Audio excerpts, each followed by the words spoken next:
Hello बच्चों, आज हम करेंगे जियोग्राफी। ठीक है। भूगोल। भूगोल का फर्स्ट चैप्टर है भारत का आकार और स्थिति। यह आपका 9th क्लास का है। ये कौन सी क्लास का है? 9th class. ठीक है। एनसीईआरटी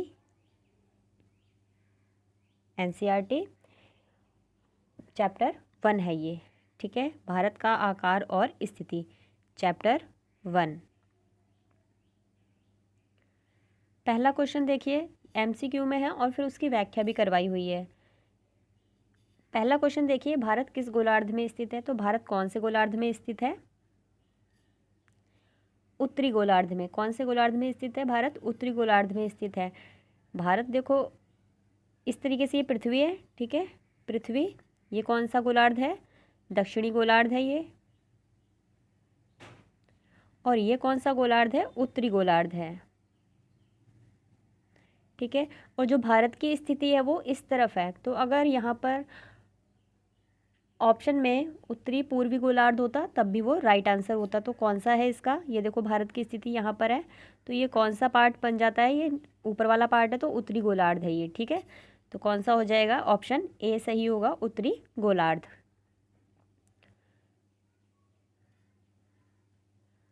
क्वेश्चन नंबर 2 देखिए, भारत का अक्षांशीय विस्तार क्या है?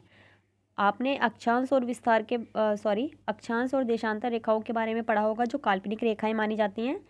जैसे ये पृथ्वी है, पृथ्वी पर जो इस तरीके से लाइनें गई हैं इसको बोलते हैं अक्षांश रेखाएं। क्या बोलते हैं? अक्षांश रेखाएं। और जो इस तरीके से जाती हैं उसको बोलते हैं देशांतर रेखाएं। कौन सी बोलते हैं इन रेखाओं को? देशांतर रेखाएं। तो आपको बताना है कि जो भारत है वो कितने अक्षांश, उसका अक्षांशीय विस्तार कितना है। मतलब ऐसी वाली जो ये लाइनें हैं, ठीक है, अक्षांश वाली, कितनी लाइनों के बीच में आता है ये। ठीक है। तो ये आपका क्या हो जाएगा? इसका राइट आंसर, ए राइट आंसर है आपका। इसमें क्या है? 8 डिग्री 4 मिनट उत्तरी अक्षांश से 37 डिग्री 6 मिनट उत्तरी अक्षांश तक। ठीक है। तो यहाँ से है, देखो 4 यहाँ से शुरू हो जाएगा, यहाँ से बीच में तो 0 डिग्री की होती है, भूमध्य रेखा जिसको बोलते हैं, या विषुवत रेखा भी बोल देते हैं हम। ठीक है, बीच में। और इसके ऊपर यहाँ 8 से शुरू हो जाएगा ये, और कहाँ तक रहेगा? 37 तक। ठीक है, यहाँ पर 37 आ जाएगी, और यहाँ पर देखिए जैसे यहाँ पर 8 हो जाएगा।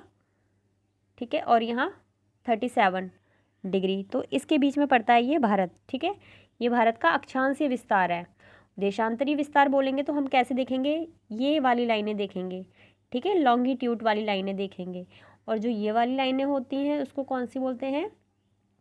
लैटिट्यूड। कौन सी रेखाएं होती हैं? लैटिट्यूड रेखाएं होती हैं। अब क्वेश्चन नंबर 3 देखिए। क्वेश्चन नंबर 3 क्या है? भारत का क्षेत्रफल कितना वर्ग किलोमीटर है? तो आपको बताना है भारत का क्षेत्रफल कितने किलोमीटर है, कितने वर्ग किलोमीटर है? 32.8 लाख वर्ग किलोमीटर है। ऑप्शन नंबर सी आपका सही है। ठीक है, यहाँ पर आंसर भी आपको लिख के दिए हुए हैं। फिर है 4th क्वेश्चन, भारत का भौगोलिक क्षेत्रफल विश्व के भौगोलिक क्षेत्रफल का कितना प्रतिशत भाग है? तो कितने प्रतिशत भाग है ये? 2.4% है। कितना है? 2.4% है। ऑप्शन नंबर सी सही है।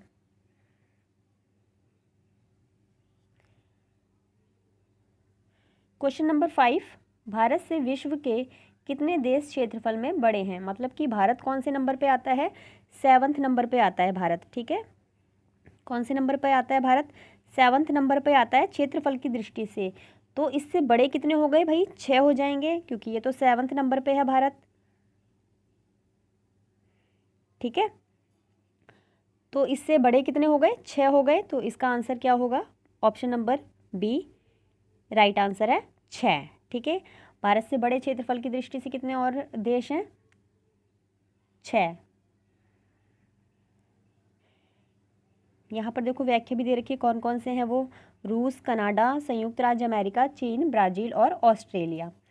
फिर है क्वेश्चन नंबर 6, भारत का विस्तार कितने अक्षांश और देशांतरों के बीच है? अब देखो अक्षांश बताई थी आपको, ये अक्षांश रेखाएं होती हैं और ये वाली देशांतर रेखाएं होती हैं।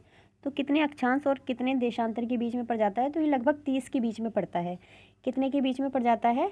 लगभग 30 अक्षांश और देशांतर। जैसे ऐसी भी 30 लाइनें मिल जाती हैं और ऐसी भी 30 मिलती हैं लगभग, ठीक है।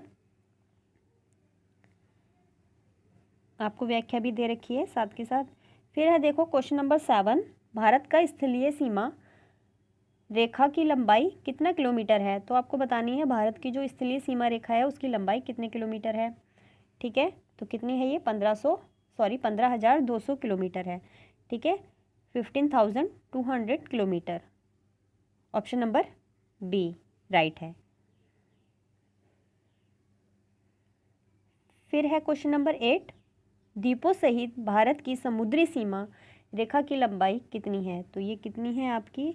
7,516.6 किलोमीटर है, ठीक है। तो क्या बोल सकते हैं हम? 7,516.6 किलोमीटर। Option number B.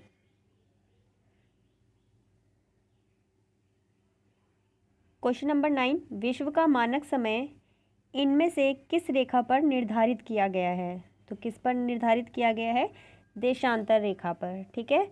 जैसे देशांतर रेखाएं होती हैं तो भारत का भी मानक समय या विश्व का मानक समय ये वाली देशांतर रेखाओं पर निर्धारित किया गया है।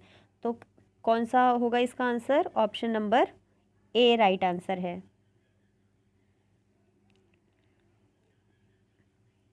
क्वेश्चन नंबर 10 देखिए। क्वेश्चन नंबर 10 क्या है? इनमें से कौन भारत का मानक यामोत्तर देशांतर है, ठीक है। भारत का बताना है तो भारत का कौन सा वाला है? Option number C 82 degree 30 minute पूर्वी देशांतर, ठीक है। जो इस तरीके से छोटा सा होता है इसको तो डिग्री बोलते हैं और जो इस तरीके से लगा होता है ये इसको मिनट पढ़ते हैं, ठीक है। ये जो लगा हुआ है इसको मिनट पढ़ते हैं। तो इसका आंसर क्या है सही? Option number C 82 degree 30 minute पूर्वी देशांतर।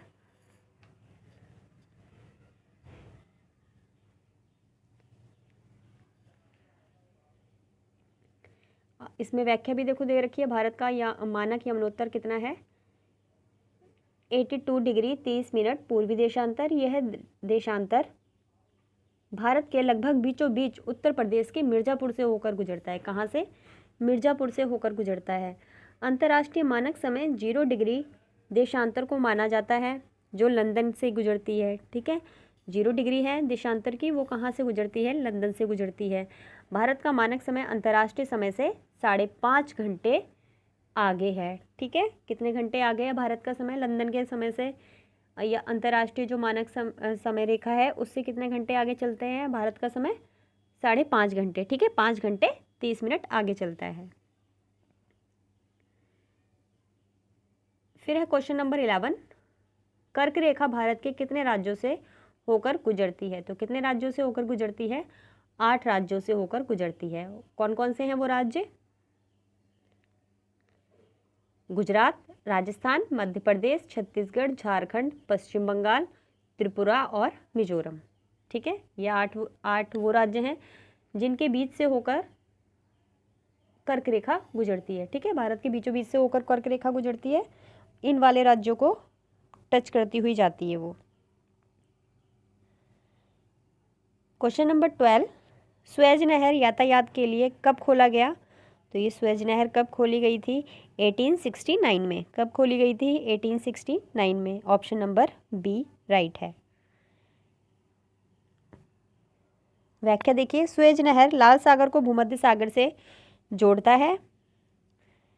इसका निर्माण 1859 में फ्रांसीसी अभियंता फर्डिनेंड की देखरेख में प्रारंभ हुआ। इस नहर की कुल लंबाई 162 किलोमीटर है तथा चौड़ाई 60 मीटर एवं गहराई 16.5 मीटर है। इस नहर पर वर्तमान में मिस्र देश का नियंत्रण है। कौन से देश का नियंत्रण है इस पर? मिस्र देश का नियंत्रण है। इसके खुलने से भारत और यूरोप के बीच लगभग 7,000 किलोमीटर दूरी कम हो गई है, ठीक है। जैसे यहाँ से ये ऐसे होके निकलने लगे हैं, वरना ये इतना घूम के जाते हैं तो दूरी क्या हो गई है? कम हो गई है। क्वेश्चन नंबर 13, इनमें से कौन सा देश भारत से क्षेत्रफल में बड़ा है? ठीक है, तो भारत से एक मिनट, बड़ा नहीं है, ठीक है, सॉरी, बड़ा नहीं है।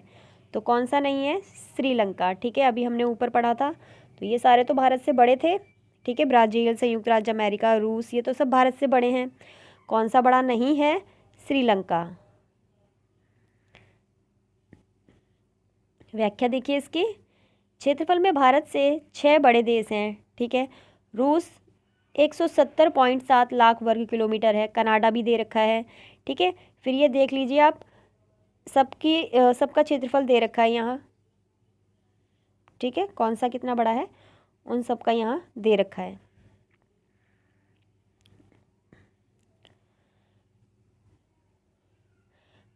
क्वेश्चन नंबर 14, भारत का उत्तर से दक्षिण की लंबाई कितने किलोमीटर है बतानी है आपको। भारत की उत्तर से दक्षिण की लंबाई कितनी है, कितने किलोमीटर है, ठीक है। कितनी है ये? 3214 kilometre. Option number B right है, ठीक है। फिर क्वेश्चन नंबर 15। क्वेश्चन नंबर 15 में क्या है? भारत में राज्यों की संख्या कितनी है। तो भारत में वर्तमान में कितनी संख्या है राज्यों की? 28। ऑप्शन नंबर ए सही है। इसकी व्याख्या देखिए। भारत सरकार ने अगस्त 2019 में जम्मू कश्मीर पर लागू 370 धारा को समाप्त कर दिया। साथ ही जम्मू कश्मीर को राज्य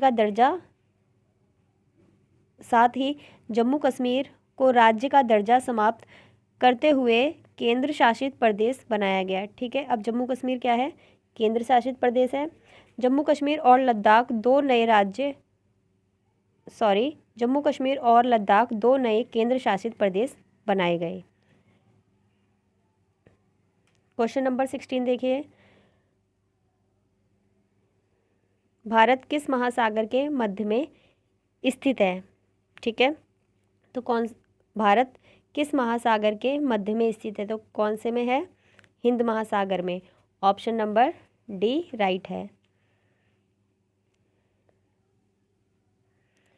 क्वेश्चन नंबर 17, हिंद महासागर के केंद्र में भारत की स्थिति के कारण इसे निम्न में कौन सा लाभ प्राप्त है, ठीक है। कौन सा लाभ प्राप्त होता है इसको? प्राकृतिक सुरक्षा, ठीक है। क्या होती है प्राकृतिक सुरक्षा? मतलब उधर से कोई आ नहीं सकता है आक्रमण करने के लिए। भारतीय संस्कृति का विस्तार हुआ है, व्यापारिक संबंध का विस्तार है, ठीक है। और इनमें से सभी, तो ये क्या होगा इसका? ऑप्शन नंबर डी, ये सारे ही हैं। क्वेश्चन नंबर 18, क्षेत्रफल के आधार पर भारत का सबसे बड़ा राज्य कौन सा है। तो भारत का सबसे बड़ा राज्य कौन सा है क्षेत्रफल के आधार पर? राजस्थान। ऑप्शन नंबर सी क्या है? राजस्थान। और सबसे छोटा बोल दें तो कौन सा है? गोवा। क्षेत्रफल के आधार पर भारत का सबसे बड़ा राज्य राजस्थान, जबकि सबसे छोटा गोवा है, ठीक है। सबसे छोटा कौन सा है? गोवा, और सबसे बड़ा राजस्थान है। इनमें से कौन भारत के पश्चिमी तट पर स्थित केंद्र शासित प्रदेश है, ठीक है। पश्चिमी तट पर कौन सा केंद्र शासित प्रदेश स्थित है?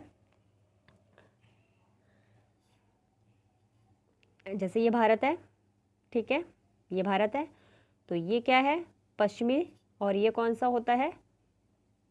पूर्वी, ठीक है। तो पश्चिमी तट पर बताना है। पश्चिमी तट पर क्या है? दादर नगर हवेली। कौन सा केंद्र शासित प्रदेश है? दादर नगर हवेली।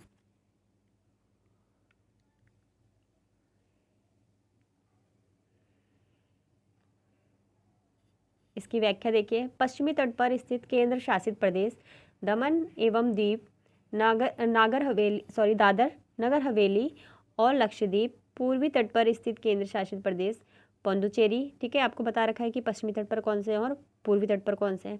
पूर्वी तट पर स्थित केंद्र शासित प्रदेश हैं पुडुचेरी तथा अंडमान और निकोबार द्वीप समूह। हालांकि पुडुचेरी का कुछ हिस्सा पश्चिमी में केरल तट पर माहे के रूप में भी है, ठीक है। इस प्रकार पुडुचेरी केंद्र शासित प्रदेश पुडुचेरी शहर कराईकल यानम और माहे से मिलकर बना है। ठीक है, क्वेश्चन नंबर 20 देखिए।